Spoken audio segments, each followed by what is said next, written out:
Jadi manusia nggak bisa hidup sendiri, tetapi membutuhkan manusia yang lainnya.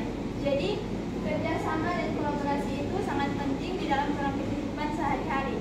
Orang boleh mulai dari yang terkecil berupa kerjasama dalam keluarga hingga organisasi dan masyarakat. Yang keempat itu ada empati dan kepedulian. Jadi orang setiap manusia itu memiliki kemampuan merasakan atau mau empati terhadap perasaan orang lain. Next. Kita masuk dalam bagian B, manusia yang berbudaya. Jadi manusia yang berbudaya itu individu yang memiliki, dalam bagian B yaitu manusia yang berbudaya. Jadi manusia yang berbudaya adalah individu yang memelihara, mengembangkan dan menerapkan nilai-nilai adat, agama dan lain-lain. Di sini ada ciri-ciri manusia yang berbudaya, meliputi yang pertama itu ada pemahaman dan penghargaan terhadap budaya, di mana orang mengerti dan orang paham sekali orang budaya, orang boleh menjaga orang kebudayaan dan orang boleh melestarikan. Yang kedua itu ada kesadaran sosial dan moral, di mana orang memiliki tanggung jawab dengan menghargai hak-hak orang lain. Yang ketiga itu ada pendidikan dan pengetahuan. Pendidikan dan pengetahuan itu penting karena dengan pendidikan itu orang boleh tahu apa saja yang menjadi orang nilai-nilai dalam budaya. Dan orang wawasan itu nanti menjadi lebih luas dengan orang lebih banyak tahu tentang orang budaya sendiri. Dan yang terakhir itu ada keterbukaan terhadap perbedaan. Nah di sini keterbukaan terhadap perbedaan berarti semacam toleransi. Kalau biasa orang jaga lihat, kalau misalkan lupa hari-hari raya besar kayak gitu, misalkan Kristen di hari Natal, kalau misalkan ada gereja, ada umat Muslim yang berjaga. Kalau misalkan kebalikan lagi, kalau misalkan hari raya Muslim, kalau orang sementara sholat itu mungkin ada umat yang agama Kristen atau agama lain jaga-jaga pada orang.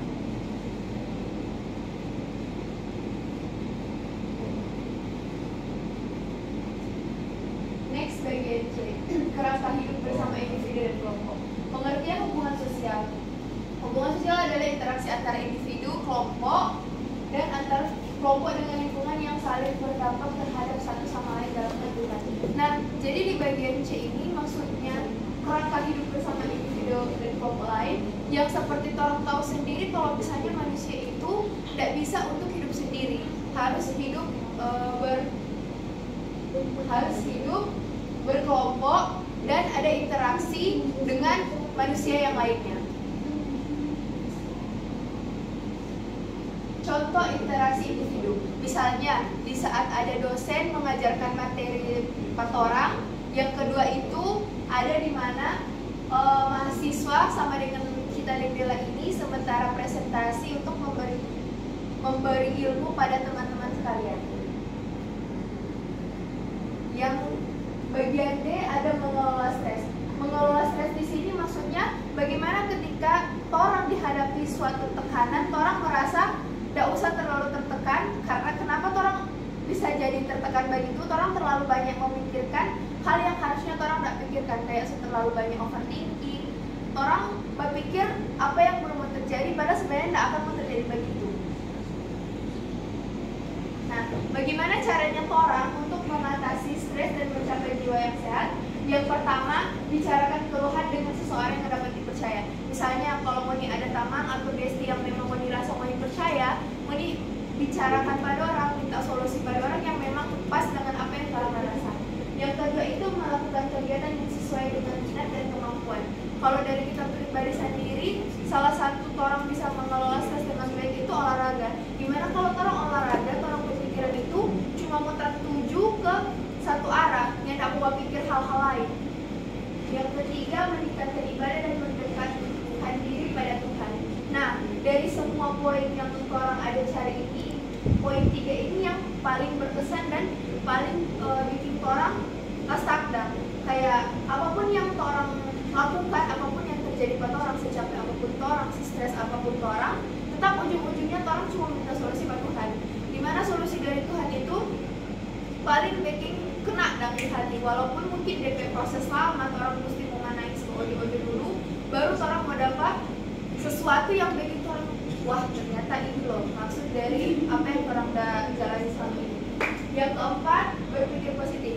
Nah, kalau orang terlalu banyak berpikir hal-hal negatif sama dengan kita yang bilang tadi, itu bikin orang itu selalu merasa coba kita hidup cuma stuck di sini kan. Ada baiknya apapun yang terjadi orang itu harus selalu berpikir positif, jangan pernah berpikir negatif. Kayak contoh orang ada masalah yang sangat berat, orang tetap berusaha berpositif thinking pada Tuhan. Kalau misalnya apa yang terjadi sekarang ini mungkin ada sesuatu yang bakalan orang ambil pelajaran dari masalah yang orang hadapi. Yang kelima, tenangkan pikiran dengan relaksasi. Nah, di poin kelima ini, orang jangan terlalu terbawa suasana dengan pikiran atau hal-hal negatif yang bikin orang sendiri mulai berasa berat, mulai berasa capek.